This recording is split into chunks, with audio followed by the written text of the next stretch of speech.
¿Cómo les va? Bueno, aquí estamos, Eduardo Juan Breitenberger y yo, Elsa Noemian, con nuestro nuevo programa Plena Luz en el mes de octubre. Y bueno, ustedes ya saben que Plena Luz es el canal o el medio por el cual les traemos informaciones de todo tipo, patrocinado por la Escuela de Diagnóstico Energético Integral, y ustedes van a poder encontrar, digamos, todas las grabaciones anteriores de Plena Luz en nuestro YouTube, en el canal de Diagnóstico Energético Integral. Pasando toda esta publicidad, contarles que hoy no tenemos invitados, vamos a estar Eduardo y yo reflexionando, y voy a decir más que el título, la inquietud, ¿no es cierto? Entonces nosotros estábamos pensando ahora, antes de comenzar el programa, si todo nacimiento de cualquier cachorro,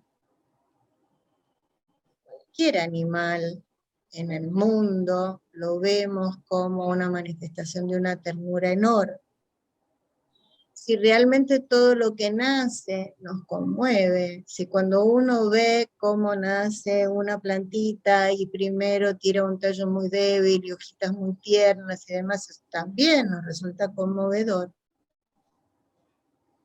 Y cuando nosotros somos pequeñitos, recordamos toda nuestra ingenuidad de pequeñitos, cómo jugábamos, qué hacíamos, lo que sentíamos, y también nos conmueve. ¿Cómo fue que llegamos a esta situación donde tenemos un planeta en riesgo, donde hay guerras, destrucción, no nos importa un rábano si la tierra sufre o no sufre, si hay contaminación, si en realidad, no sé, por ejemplo, una cosa muy dolorosa aquí donde yo vivo, en Costa Rica, ¿no? Muchas veces uno ve que por un emprendimiento inmobiliario están destruyendo una montaña, pero así con total tranquilidad. Y como si eso no trajera ninguna consecuencia. Esto es lo general. Después, si vamos a lo particular que hace a la esencia humana, pareciera que el mensaje cristiano de amaos los unos a los otros es casi pues un chiste, en la realidad. Todo el mundo se dice cristiano, por ejemplo, pero entonces vemos cómo todos nos hacemos daño, nos ponemos zancadillas, o sea, es como masivo. Incluso uno, quizás por nuestro propio trabajo como terapeutas, estamos siempre tratando de estar alertas y atentos a las cosas que nos pasan y a las que les pasan a las otras personas, logramos evitar accionar de esa forma, pero no muchas veces. Si se pone realmente atento, los impulsos agresivos que tiene son muchísimos. O sea, son impulsos, no llegan a transformarse en acción, pero bueno, como impulsos ya son una carga energética, ¿no? Bueno, en eso estábamos Eduardo y yo. Eduardo, ¿qué tal? ¿Cómo te va? ¿Qué tal acá desde Argentina? Con otra temperatura diferente. Ustedes allá están con calor, acá estamos más bien con frío. Va frío, una primavera bastante rara. Y bueno, y pensando en todo esto, ¿no? ¿Cómo llegamos a esto? ¿Cómo llegamos históricamente a esto? Porque también hay, digamos, experiencias en nuestros ancestros que están atravesadas por las guerras. Yo me acuerdo de hace 5 años atrás aproximadamente, tal vez un poco más, que la ex canciller alemana Merkel decía que se sentía muy triste porque el Reino Unido había decidido salir de la Unión Europea y que era la primera vez en la historia de Europa que por 70 años tuvieron paz. O sea que antes de la Segunda Guerra Mundial, lo que se considera Segunda Guerra Mundial para atrás, siempre hubo guerra en Europa. Eso es lo que ella decía. Y yo me estremecí y dije, están todos nuestros ancestros, por lo menos los que venimos de ascendencia europea, ¿no es cierto? Desde luego, América también. Lo mismo Asia, lo mismo África, todos los continentes. Bueno, y en América ni hablemos, porque con el genocidio del 1492, lo que quedó marcado es una desestructuración completa en nuestros ancestros, ¿verdad? Porque tuvimos la primera y más brutal limpieza étnica en América, después continúa en África, con esa característica de limpieza étnica, no llega a ser tan terrible como lo fue esa primera, la del continente americano, pero bueno, si vamos para atrás, todo indica que, digamos, todo se exacerba a partir del 4000 o 5000 antes de Cristo. Todo parece ser así, en Asia. Todo se exacerba, todo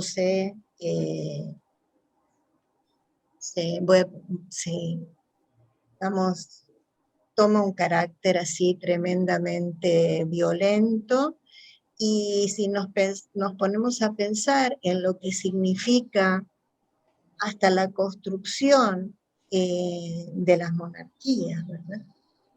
Porque uno habla del sufrimiento de los pueblos arrasados, claro, enormes. Pero hay otro tema más. Voy a apagar el celular porque nos está haciendo una gran interferencia aquí. Hay algo todavía más grave, que es,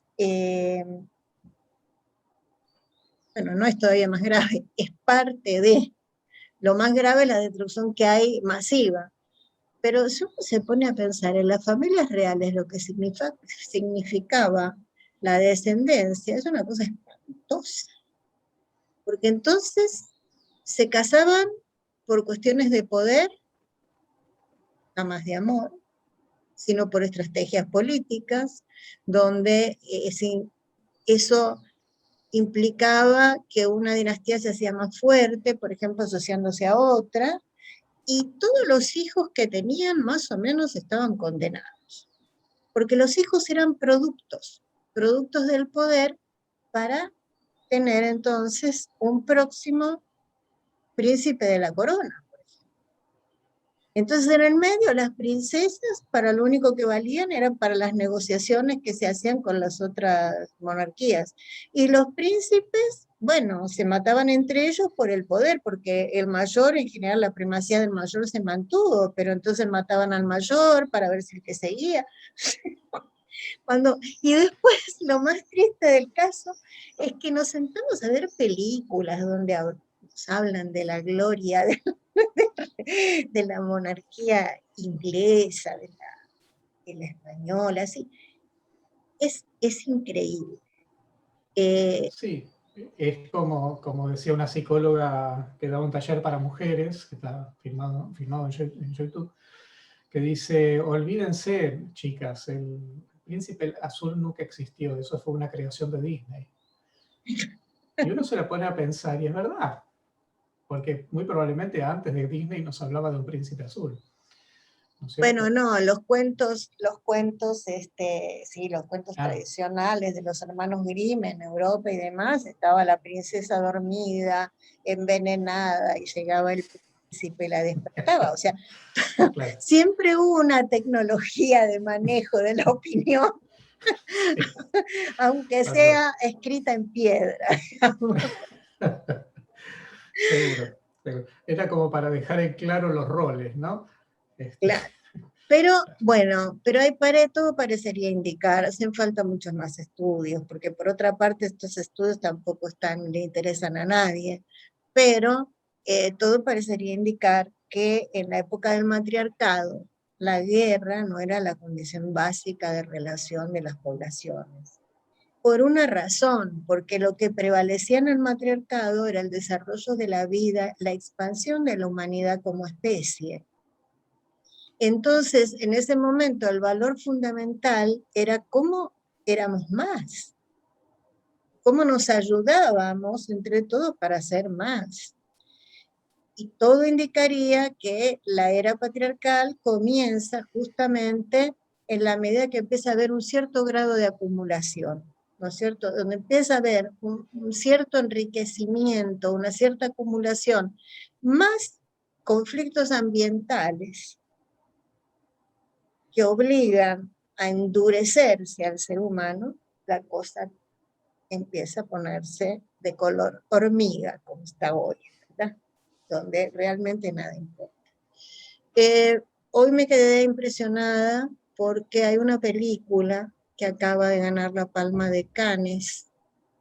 Es una película que habla, es todo una película de ciencia ficción, pero que es completamente conmovedora y yo creo que en un punto dañina, porque de lo que habla, está hablando de los transhumanos, está hablando de las heridas corporales, está hablando de las placas de titanio que tienen puestas de todo lo que significa para la protagonista la sensibilidad y la transformación corporal. Entonces, bueno, por supuesto que acá se da otra cuestión muy espinosa. El arte tiene que ser libre, el arte nos tiene que permitir crear, expresarse, uno no puede, la censura no conduce a ninguna parte, que era también otro tema del que hablábamos antes, ¿no? O sea, la censura no es el tema, pero entonces, ¿por qué esta pulsión? ¿Por qué esta pulsión para seguir cultivando el horror en los seres humanos? Para seguir estimulando la crueldad, porque uno lo ve en los propios niños de uno. O sea, como antes de estar expuesto a los medios de comunicación tienen una manera de relacionarse como en el mundo y cómo después empiezan a naturalizar la muerte, la violencia, la sangre, la tortura, la no sé qué. Que por más historias que uno haga para protegernos, en algún lugar van a estar expuestos a esto. Me hace Entonces, acordar cuando cancelamos el servicio de ¿cómo se llama? De productos de TV, ¿no es cierto? Hace ya unos años, 2 años atrás más o menos, que me llama cordialmente la vendedora primero, me dice, ¿por qué? Le digo, bueno, no nos interesa el material que hay. No, pero usted sabe que tenemos un servicio más barato, la historia de siempre, ¿no? Y dice, bueno, está bien, no hay problema, lo va a llamar un coordinador. Bueno, llama al coordinador a los 2 días y el señor me da toda una instrucción larga y le digo, mire, es simple, no coincido con el material violento que están colocando. Y además que uno está mirando una película, que elige una película de amor, por ejemplo, y en el medio ponen una propaganda que aparece un monstruo o gente derramando sangre, ¿no es cierto? Todo muy dirigido, se nota. Entonces el señor me dice, cuando ya no tenía él explicación para darme, me dice, bueno, señor, mire, lo que pasa es que esta es la sociedad que tenemos, me dice. Y yo le digo, sí, pero se pueden hacer muchas cosas para mejorar esta sociedad que tenemos. Bueno, ese no es el principio, me dijo. Lo voy a dar de baja. Bueno, muchas gracias. ¿No es cierto? Pero como una persona embuida en un sistema de captación y de dirección de pensamientos, como es estos medios perversos, considera que es la sociedad que tenemos y la que consume, ¿no es cierto? Hubo en una de las últimas entregas del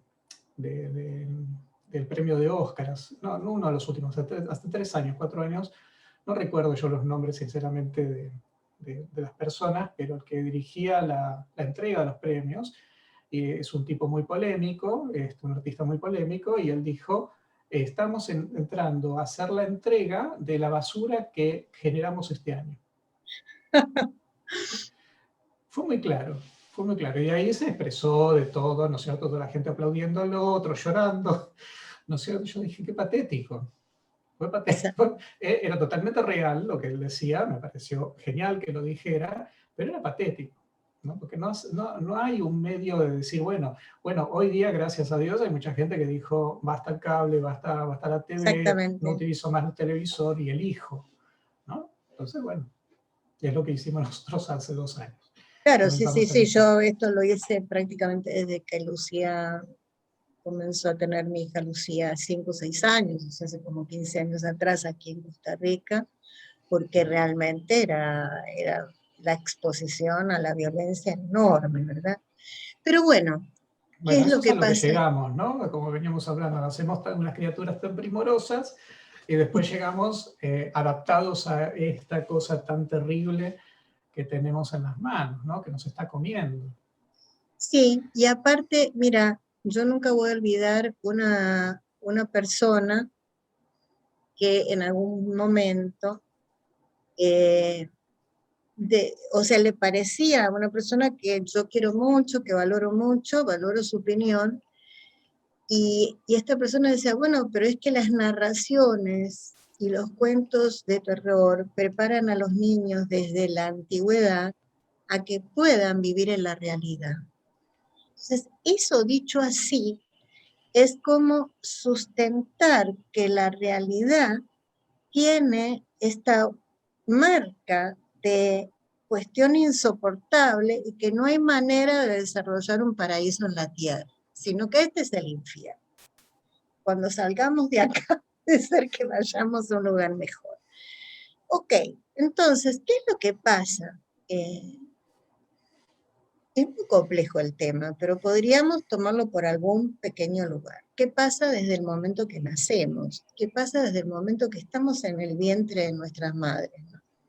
En general, en este momento el embarazo está medicalizado en función de un control teóricamente muy útil, que es saber cómo está el bebé, si digamos, tratar de que no haya muertes de mamás gestantes o muertes de niños en proceso de evolución en el vientre, porque no me gusta decirle fetos tampoco, me parece que es como, A mí tampoco.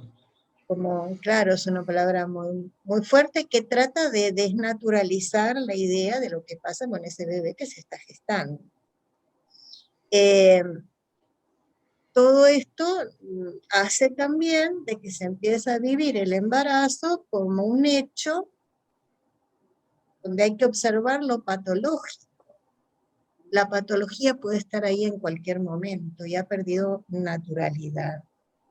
Por otra parte, la violencia obstétrica es otro factor que las mujeres padecemos desde hace años, desde el momento que se tomó con el control hospitalario del parto, entonces no hay ningún tipo de consideración ni de noción del dolor que se experimenta y demás, y por supuesto se traduce también en el bebé.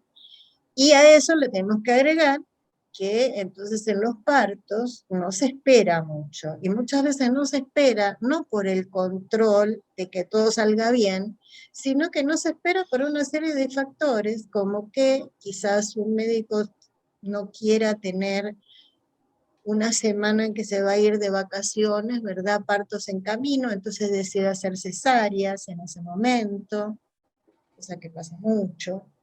Ya son hábitos. Que alguien que llega a una embarazada en su proceso de parto natural, enseguida se le apliquen sueros para acelerar el proceso del parto, porque adentro del hospital, bueno, no hay una parturienta, hay 20, ¿verdad? Entonces hay que desocupar las salas para que se les pueda atender. Todos estos factores que son lógicos, pero que operan de una forma terriblemente violenta sobre el psiquismo de la mamá y del recién nacido, del que va a nacer, del ser que va a nacer.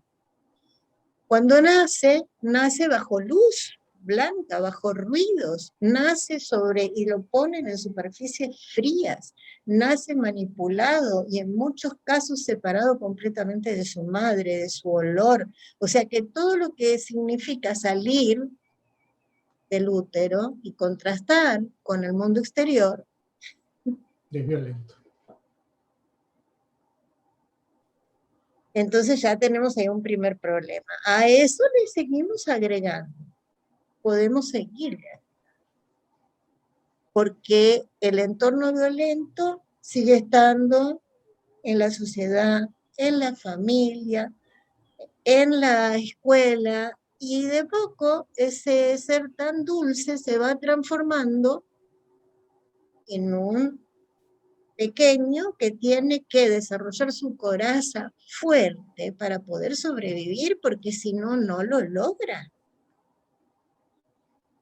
Y entonces después nos encontramos con los niños sometidos, por ejemplo, a situación de calle, que son niños con los que cuando uno entra en contacto siente cómo hay un muro entre su ternura, natural que la hay, pero que está escondida, y el contacto que nosotros podamos tener. Y después nos horrorizamos, nos parece terrible porque son los otros, esos irresponsables que los parieron para que estén así en la calle. ¿No hay algo que reflexionar y mirar? Que me parece que la culpa no puede ser siempre de la víctima o de las víctimas.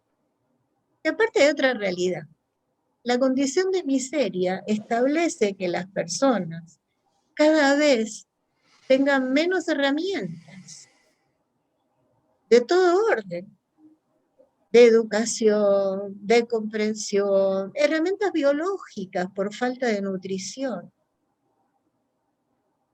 Entonces, estamos aquí y el tema es, ¿quién tiene la culpa? Y yo creo que aquí hay muchas responsabilidades. Y ahí está la responsabilidad de sociedades que ya hasta de manera, como una especie de inercia, siguen reproduciendo el mismo patrón y lo siguen reproduciendo.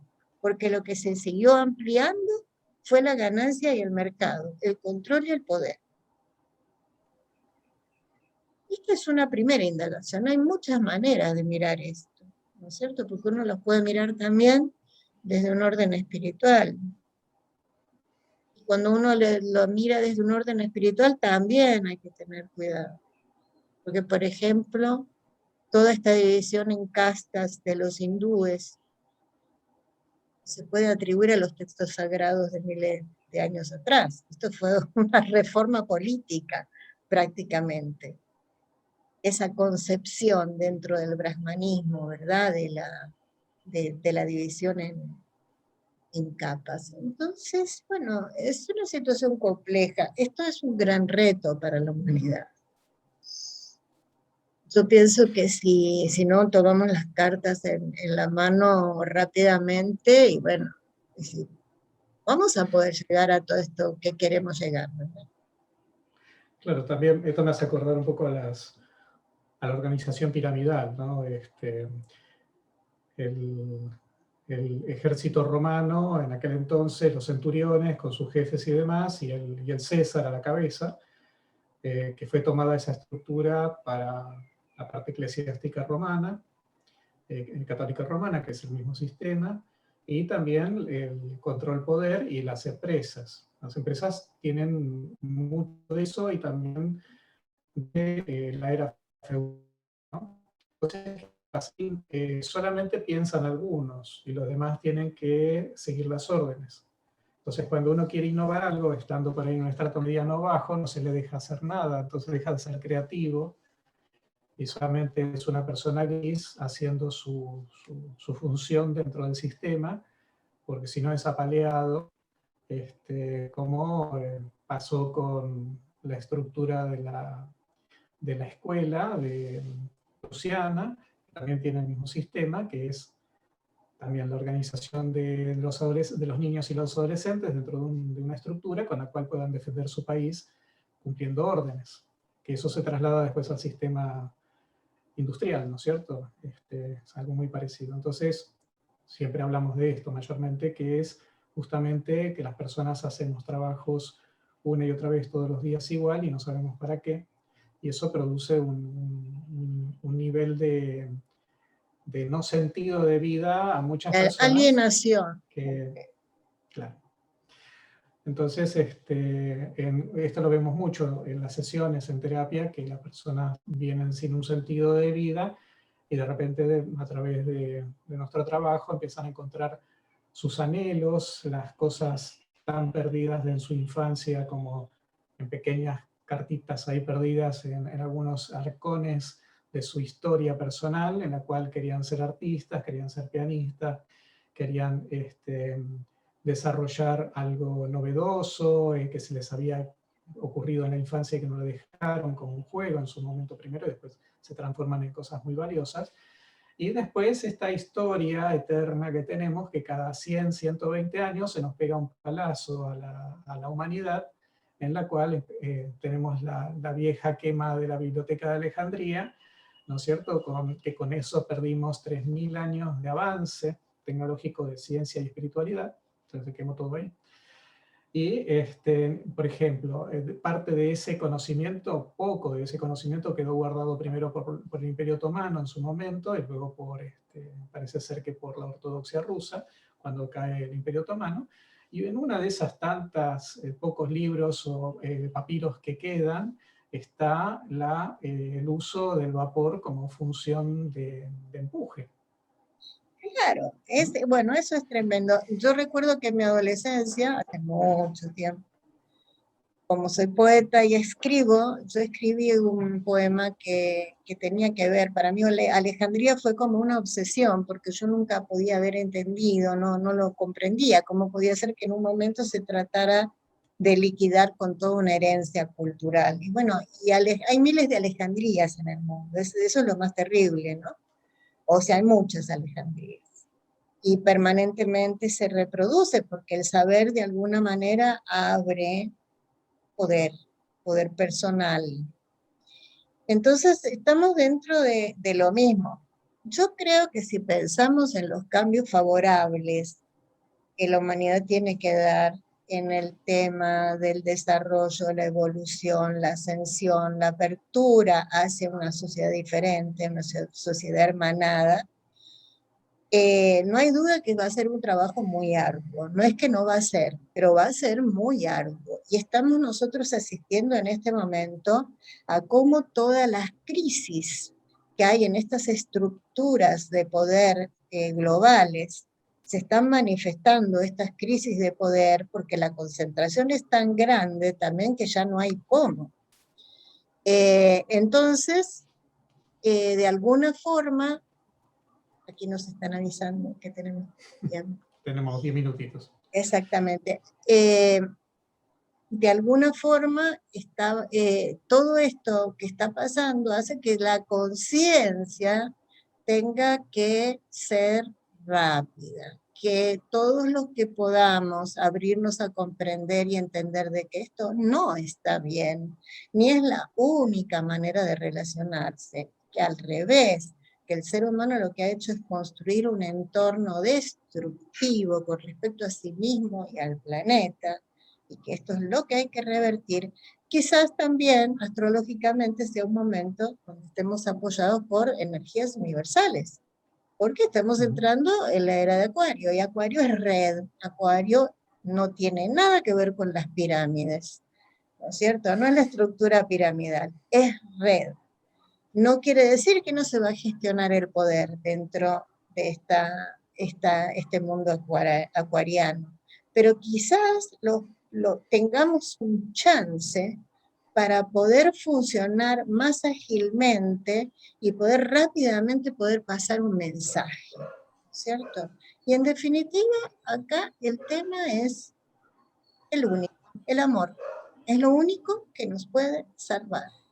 La convicción absoluta del amor, de la fe, en que sí lo vamos a poder lograr, porque todo tiene sentido en la vida, porque las cosas no pasan porque sí, y ayudarse terapéuticamente con todas las cosas que estén a la mano de uno, ¿no es cierto? Ir a una terapia, usar la posibilidad de la meditación, del yoga, para el que está fuera de este mundo de las terapias, sencillamente tener contacto con la naturaleza, salir a caminar, tratar de cultivar los propios alimentos si se puede.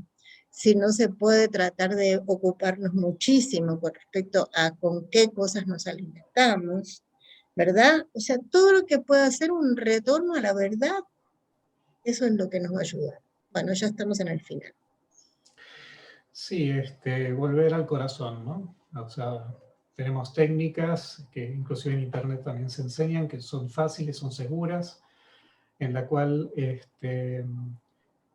por ejemplo, está la respiración cardiocerebral, hay una de ellas, hay varias personalidades muy conocidas en medio de lo complementario, de la ampliación de conciencia, que tienen muy buenos videos, y justamente salirnos de todo este bagaje mental y traerlo hacia el corazón, sintiendo con el corazón, a pesar de nuestros dolores, porque aquí hay angustias, dolores, sufrimientos. Entonces, pedir desde, como siempre digo, del lugar donde uno sienta, ¿no?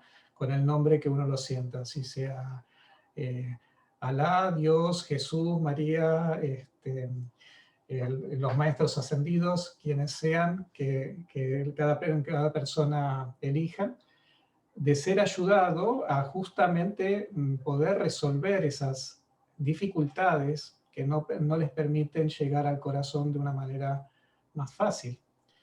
La mente tiene la capacidad de crear surcos, entonces si uno crea un surco amoroso hacia el corazón, cada vez es más fácil. Al principio es un poquito más dificultoso, más trabajo, y luego con el tiempo, inclusive los días, no son años, son días, esos surcos hacen que uno pueda llegar con más facilidad siempre y cuando uno haga una pequeña práctica diaria, ¿no es cierto?, de conexión con la tierra, el que tenga un espacio, digamos, abierto, natural, tirarse directamente. Yo esta mañana lo hice, me fue bárbaro, a echarle un rato con el sauce, que fue muy cómico porque lo que recibía del sauce era que él era un sauce, que él estaba en un paisaje, pero que no era la totalidad del paisaje. Él era parte de ese paisaje y era sí mismo. Y lo que lo que estaba pasando en particular es que me estaba olvidando de ese sí mismo que era, ¿no? Porque me estaba expandiendo demasiado. Entonces ese era el error el ajuste que tenía que hacer para poder volver a mi centro, que me estaba costando. Entonces, demasiadas exigencias y bueno, uno se olvida Estamos de cuidarse. casi porque nos corten. Sí, 5 minutitos. Bueno, con eso yo cierro como tips. ¿No? Like, por favor, compartir el video, les agradecemos un montón. Suscribirse al canal también. Y bueno, siempre tenemos materiales un tanto, algunos muy conocidos y otros inéditos, así que es muy interesante seguirnos a través de YouTube y los canales de Face y de Instagram. Así Bueno, que yo Eduardo, ya me voy despidiendo. muchísimas gracias y un Igual. gran abrazo a todos, y que realmente este programa, que es un programa más filosófico, más reflexivo, más de sacudón, nos haya servido a todos. Un gran abrazo.